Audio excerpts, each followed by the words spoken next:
Le drame chez Orange County Choppers a maintenu l'émission en vie. Les conflits et l'alchimie entre Mikey, Rick, Vinny, Paul Sr. et Paul Jr. ont totalement captivé les téléspectateurs. Aujourd'hui, en 2023, nous allons voir ce que sont devenus les membres de l'équipe. Le succès de la série American Chopper.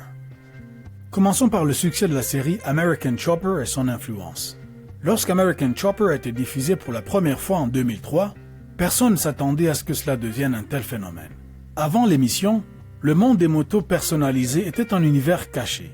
Mais American Chopper a changé la donne et a prouvé que la construction de motos ne se résumait pas à l'assemblage de pièces. C'est à la fois de l'art, de l'ingénierie et de la créativité.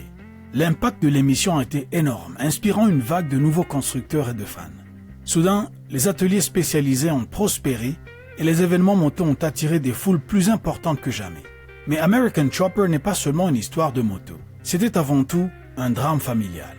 Les Tutorals, Paul Sr., Paul Jr. et Mikey ont transformé leur atelier en une scène de disputes explosives, de moments tendus et d'émotions brutes. Leurs querelles sur le business, le design et la loyauté familiale ont totalement absorbé les téléspectateurs. Le drame a souvent éclipsé les motos elles-mêmes, mais c'est précisément ce qui a rendu l'émission inoubliable. Pendant 7 ans, les fans ont regardé les Tutorals construire des choppers à couper le souffle, tout en se débattant avec leurs relations tumultueuses. L'émission a également présenté une équipe de constructeurs talentueux qui sont devenus aussi populaires que la famille elle-même. À la fin du tournage, beaucoup se sont demandé ce qui était arrivé au protagoniste et où il se trouve aujourd'hui. Alors, découvrons-le. Paul Tuttle Sr. Commençons par le directeur et propriétaire d'Orange County Choppers, Paul Tudor Sr. Après la fin d'American Chopper, Paul Tudor Sr. a essayé de maintenir l'esprit de l'émission en dirigeant son atelier avec une nouvelle équipe. Mais les choses ne se sont pas passées sans heurts. En tant que propriétaire d'Orange County Choppers, il cherchait désespérément à sauver son entreprise. Il a rassemblé un nouveau groupe de constructeurs de motos qui partageaient sa passion.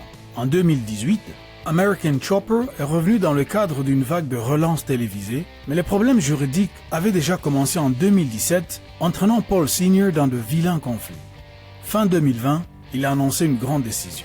Orange County Choppers déménage de New York vers la Floride, où il espérait prendre un nouveau départ dans le monde de la moto. Il prévoyait également une nouvelle émission de télé-réalité, Orange County Choppers Made in America. Mais des problèmes financiers se sont mis en travers de sa route. Puis est arrivé l'investisseur Thomas Derbyshire, mais les choses ont mal tourné. Au lieu de financer l'émission, Paul dépensait l'argent pour son luxe personnel, comme des parties de pêche, ce qui a retardé la production et rendu Derbyshire furieux. L'investisseur l'a poursuivi pour fraude en avril 2017. Le conflit s'est aggravé lorsque Paul a voulu modifier leur accord, exigeant un partage à 50-50 au lieu du 51 contre 49 initial. Finalement, Paul a perdu le procès et l'émission n'a jamais vu le jour. Dans la tourmente, il a vendu sa propriété new-yorkaise, un vaste domaine de 16 hectares à Montgomery, qui avait d'abord été proposé à 2,9 millions de dollars. Mais au fil du temps, il a progressivement baissé le prix, jusqu'à ce qu'il chute à 1,6 million de dollars en 2019. Aujourd'hui, Paul Sr. s'est associé à Keith Overton, un entrepreneur dans le domaine du tourisme et amateur de moto, pour insuffler une nouvelle vie à Orange County Choppers. Malgré les échecs passés, ce partenariat pourrait enfin redresser la barre. Paul Tuttle Jr. Paul Tuttle Jr. a commencé à travailler le métal dès l'âge de 12 ans et son talent ne s'est jamais démenti, bien qu'il ait autrefois possédé une part de l'entreprise de son père, qu'ils avaient fondée ensemble en 1999. Son père l'a plus tard forcé à partir après qu'il a quitté Orange County Iron Works. Là où il dirigeait l'atelier de serrurerie, Paul Jr. a ouvert son propre atelier à New York, entrant en concurrence directe avec l'entreprise de son père. Libéré des liens familiaux, sa créativité s'est envolée. Ses designs audacieux lui ont apporté la gloire et ont conduit à la signature de contrats avec de grands noms comme Blizzard Entertainment. Aujourd'hui, il dirige une équipe expérimentée et prouve que son travail acharné a porté ses fruits. Avec une fortune nette estimée à 2 millions de dollars, il a désormais plus de succès que son père, qui fait face à des difficultés financières. Paul Jr. partage également sa passion pour l'histoire, offrant aux fans un regard privilégié sur des motos légendaires issues de ses réalisations passées. Pour les amateurs de moto, c'est un regard passionnant sur le passé. Son parcours est une histoire de triomphe, de talent et de détermination. Mikey Tuttle. Alors que le reste de la famille Tuttle a trouvé la gloire et la fortune, le plus jeune fils, Mikey, a dû se battre durement pour se faire sa propre place. Bien qu'il ait commencé chez Orange County Choppers avec des tâches modestes, faisant le ménage et répondant au téléphone, sa nature insouciante a fait de lui le favori des fans. Il a même aidé à construire la célèbre moto Mikey Vinnie. Il calmait souvent les prises de bec entre son père et son frère. Cependant, en 2012, Mikey a quitté l'émission dans l'espoir de réparer sa relation tendue avec son père et de retrouver un peu de sérénité. Mikey avait plus à offrir que la simple réparation de moto. C'était un artiste dans l'âme. Il a ouvert une galerie d'art où il exposait ses peintures panoramiques, mais il a dû la fermer après seulement 2 ans. Ne se laissant pas décourager, il a lancé en 2016 une web-série intitulée Wandering, qui se concentrait sur la crise des sans-abri à New York. Au lieu d'éloges, cela lui a attiré des ennuis. En 2019, une plainte a été déposée contre lui pour avoir dérobé l'œuvre d'un autre artiste. Le tribunal a statué en sa défaveur et l'a condamné à payer plus de 180 000 $ de dommages et intérêts. Ses problèmes ne se sont pas arrêtés là. Il a commencé à sombrer dans l'alcoolisme, ce qui l'a encore plus éloigné de sa famille. Il a également perdu sa place dans l'entreprise familiale. Cependant, Mikey n'a pas abandonné. Il est entré en cure de désintoxication et a commencé à essayer de réparer ses erreurs. Il est retourné chez Orange County Choppers en tant qu'assistant manager avant de se lancer dans l'industrie culinaire avec sa propre entreprise de sauce pour pâtes, Farc LLC. Malgré les procès et ses démons personnels, Mikey n'a pas baissé les bras. Il n'a peut-être pas eu la même chance que sa famille, mais il tient toujours debout et prouve que même dans les combats les plus difficiles, la résilience l'emporte. Vincent DiMartino. L'histoire de Vinnie chez Orange County Choppers a commencé par une amitié avec Junior au lycée. Bien que Junior ait eu ses moments tumultueux dans l'émission, son énergie a captivé les fans et Vinnie était à ses côtés comme un élément clé de l'équipe. Il a rejoint l'aventure en 2002, mais il est parti en 2007, aspirant quelque chose de plus. Vinnie a pris son indépendance vis-à-vis des Turtles et a fondé son propre atelier, V-Force Customs. Cependant, le timing ne pouvait pas être pire, car la crise financière a frappé en 2008, réduisant considérablement la demande de motos sur mesure. Pour survivre, il a changé de cap et a commencé à réparer des voitures pour maintenir l'atelier à flot. Après 5 années difficiles, il s'est lancé dans un nouveau chapitre de sa vie. Mais revenons en arrière. Auparavant, Vinnie était une star d'American Chopper, apprécié pour son talent et son assiduité. Des rumeurs de conflits en coulisses circulaient et il est parti en 2007.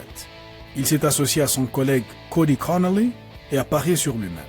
Avec V-Force Customs, cela a fonctionné un temps jusqu'à la crise et le ralentissement du marché de la moto. En 2013, la passion de Vinnie est passée des motos aux voitures. Il a vendu son équipement moto et a tout investi dans DiMartino Motorsports, son nouveau garage à Walden, dans l'État de New York. Et voici le meilleur, sans Paul Sr., non seulement il a survécu, mais il a même prospéré. Il a même déclaré qu'il se sentait freiné chez Orange County Choppers et a prouvé aux sceptiques qu'ils avaient tort. Rick Pecto. Si Vinnie est le favori des fans, il n'était pas la seule star d'Orange County Choppers ou OCC. Faites la connaissance de Rick Pecto, maître métallier et fabricant réputé pour la construction de motos et le travail de l'acier. Son parcours avec les Turtles a commencé en l'an 2000 à la Daytona Bike Week. C'est là qu'il a rencontré Paul Sr. et a rapidement rejoint l'OCC. Rick a commencé comme mécanicien moto, mais s'est rapidement hissé au rang de distributeur clé dans le sud-est et a gagné sa place dans l'émission et dans la famille OCC. Cependant, la véritable passion de Rick était sa famille. Pendant des années, il a enduré un trajet épuisant de 90 minutes aller-retour pour le travail pour être auprès de son épouse et de ses 2 filles.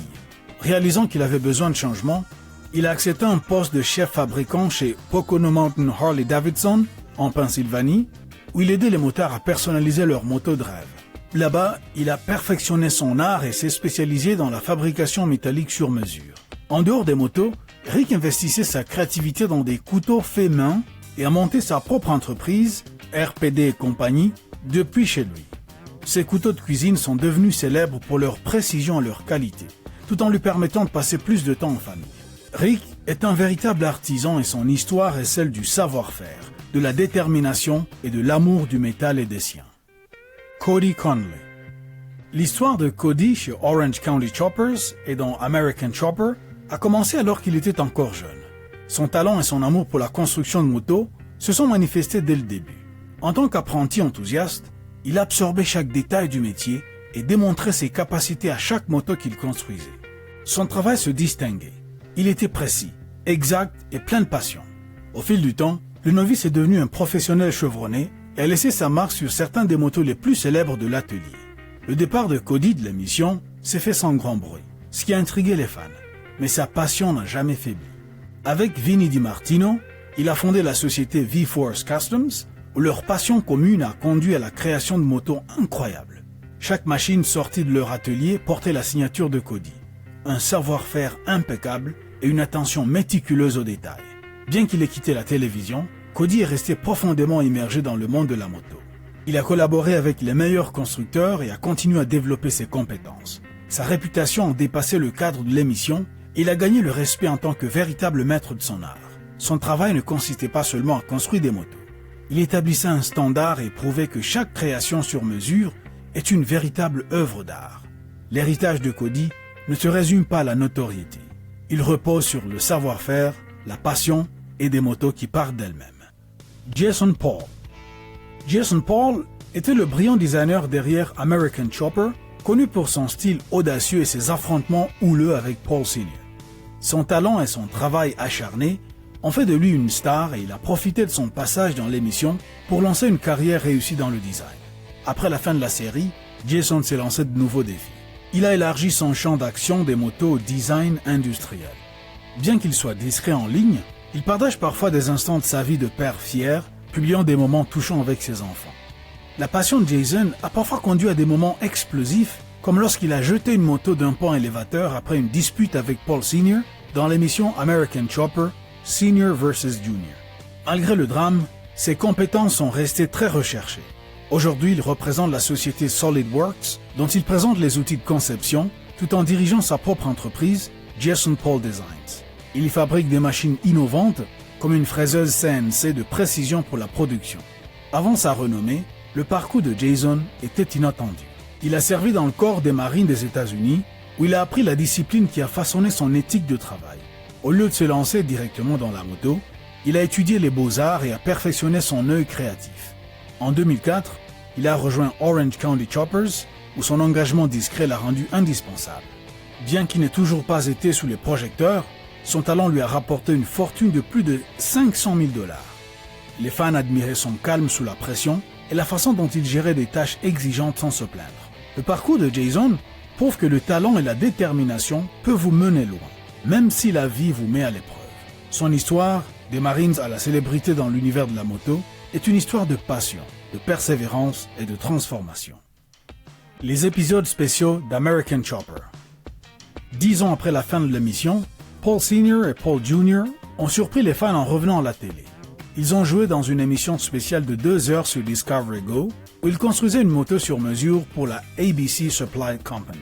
L'émission spéciale a été diffusée le 24 février 2020 et ne leur a donné que 8 semaines pour achever la dernière moto destinée à leur ancien atelier, Orange County Choppers. Les vieilles tensions se sont ravivées lorsque Paul Sr. a tenté de prendre le contrôle total et a ignoré les idées de Paul Jr. Paul Jr. y voyait cependant une chance de réparer leur relation brisée, même si tout ne s'est pas déroulé sans heurts. Les fans ont adoré les retrouvailles et ont clairement fait savoir qu'ils en voulaient plus. Les chaînes de télévision se sont rapidement lancées dans la création de nouveaux épisodes spéciaux et de spin-off, mais aucun n'a atteint la magie de l'original. Si les Turtles ont concentré l'attention, les acteurs secondaires ont également joué un grand rôle. Voyons où ils sont maintenant. Ron Salisbury. Cet homme a apporté à l'équipe d'Orange County Choppers ses compétences inégalées en électrotechnique. Grâce à ses connaissances approfondies, il a veillé à ce que chaque chopper ne soit pas seulement une œuvre d'art éblouissante, mais aussi une machine parfaitement fonctionnelle. Après son passage dans American Chopper, Ron Salisbury a développé son talent et est devenu un maître dans le domaine de l'électronique automobile. Ron Salisbury a développé son talent et est devenu un maître dans le domaine de l'électronique automobile. Son expertise est devenue légendaire et lui a valu des projets prestigieux dans toute l'industrie. Ron ne se consacre pas uniquement au travail, c'est un voyageur dans l'âme. Des villes animées aux campagnes paisibles, il a exploré le monde entier, pris des photos à couper le souffle et partagé ses voyages avec des fans du monde entier. C'est un véritable maître de son art, un homme qui a vécu pleinement. Mike Rowe. Mike Rowe, connu pour sa voix dans l'émission American Chopper et pour avoir animé l'émission Dirty Jobs, s'est construit une carrière qui dépasse de loin la télévision.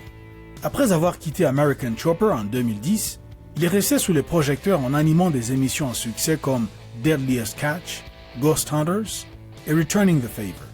Dans ces émissions, il célébrait les héros ordinaires qui transforment leur communauté. Mais Mike ne s'est pas arrêté là. Il est devenu un fervent défenseur des métiers manuels et s'est battu avec acharnement pour une main-d'œuvre qualifiée et la dignité du travail honnête. En dehors de la télé, il a fondé sa propre marque de whisky, Profoundly Disconnected, et une marque de mode inspirée par son amour pour les artisans qui travaillent dur. Ses efforts lui ont valu des distinctions comme le Distinguished Eagle Scout Award. Mike vit désormais à San Francisco et continue de faire parler de lui tant dans l'industrie du divertissement que dans la lutte pour la reconnaissance de la valeur des métiers artisanaux. Son dernier projet, The Story Behind the Story, adapte son podcast populaire à la télévision et propose un regard renouvelé sur l'art du récit. Jim Pratt. Après le départ de Jason Paul d'American Chopper, Jim Pratt a pris la relève en tant qu'animateur de l'émission entre 2007 et 2012. Au cours de ces années, il a également prêté sa voix à d'autres émissions de télé comme Out of the Wild, The Alaska Experiment et Airline Ripple. Contrairement à de nombreuses personnalités publiques qui restent actives sur Internet, Pratt reste discret et n'apparaît que rarement sur les réseaux sociaux. Selon IMDb, sa dernière apparition à la télévision remonte à 2019 en tant qu'animateur radio dans la série Bob Hearts Abishola avec Billy Gardell et Folake Olofoyeku. Les détails sur sa vie après American Chopper sont rares. Mais son activité continue dans l'univers télévisuel laisse penser qu'il poursuit sa carrière loin des caméras. Cette discrétion fait que l'histoire de Pratt demeure en partie mystérieuse, mais il semble être heureux, loin des projecteurs. Nous espérons que la vidéo vous a plu. Si vous souhaitez voir d'autres vidéos que nous avons préparées pour vous, cliquez sur l'une d'entre elles à l'écran ou visitez notre chaîne. N'oubliez pas de vous abonner et de cliquer sur la cloche. Cela nous aide énormément et compte beaucoup pour nous. Merci de votre fidélité et à la prochaine.